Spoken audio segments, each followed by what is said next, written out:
Hi everybody, it's Michaela. And Bruce, and we're here to talk to you today about the field basically for POWERPLAY. Kind of give you a little bit, hopefully a little bit of idea of the tangibles that are going to go along with it. Probably one of the very first things that you're looking at are the junctions, and this being a tall junction as far as how springy are they. And being able to pull them side to side, being able to see what it's going to be like. The tall, the medium, and the low are all a little bit different. The low, of course, having a little bit way more spring than the other two.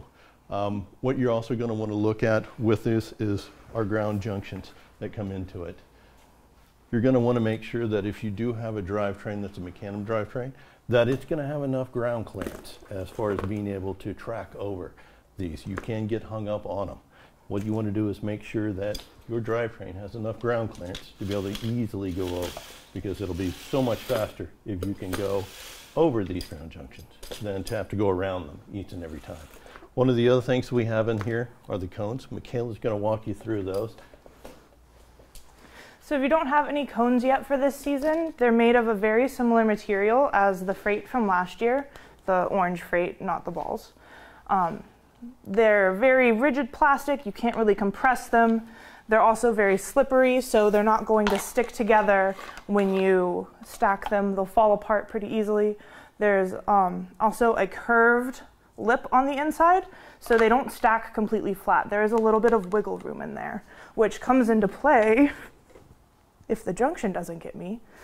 It comes into play when you're stacking them on the junctions. So on the ground junction, you can get to about 3 before you start to notice that wobble getting kind of unsteady. On the lower junction, you can get to about 7, which is also right about where that junction stops on the cones. And on the medium, you can get about 15. And on the medium one, you'll start to notice that as you get more cones on there, the wobble changes.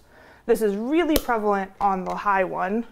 So we can fit about 23, but you're going to want to be very careful if you're going to attempt to stack this many cones on there, because it will start to lean. Ooh, and it will fall. This is very important to note. Another thing that we noticed while we were playing around with the cones is that no matter what height you drop them at, they don't drop consistently. So you can drop them from the high goal height if your robot is trying to stack them on here, and it'll just kind of bounce off into a random direction. I have not bounced one yet that lands flat, and I've bounced quite a few. This happens no matter if you drop them at the high, middle, low, even the ground will bounce at a different place. So that is kind of like our first findings. Yes, kind of our first findings. We're going to have videos throughout the day. Please check back with us. We'll have more fun, and hopefully Michaela will do a couple of more tricks for us. Thanks, guys. Oh, it didn't flick.